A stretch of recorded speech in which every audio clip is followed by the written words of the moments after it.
Hey everyone! Today I'm going to show you how to bypass factory reset protection on any Android phone. The best part? It's completely free and really easy to do. You know when you reset your phone and it asks for your Google account? Well, with this method, we can bypass that step and gain full access to the phone. I've successfully done this on over 100 Android phones.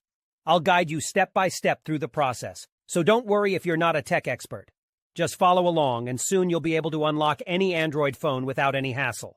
Okay, so the next step is to use this website to remove the factory reset protection lock from your Android phone.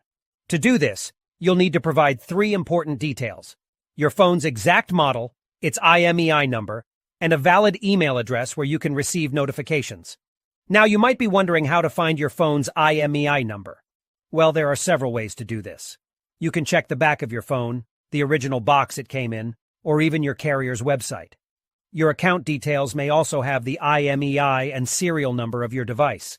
If you have a sales receipt or contract, you may find the IMEI and serial number there. If your phone has a removable battery, you can check underneath it for the IMEI or serial number. However, if your phone doesn't have a removable battery, don't try to remove it or you may damage your device. Once you have your phone's IMEI number, you'll need to fill out a simple form on the website with your phone model, IMEI number, and a valid email address. This is where you'll receive a notification when the factory reset protection has been removed. After you submit the form, your request will be processed, and you'll receive an email notification when the factory reset protection removal process is complete.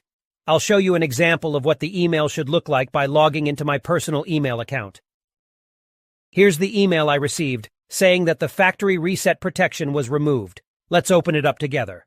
The message confirms that the factory reset protection has been removed, so all you need to do now is restart your phone.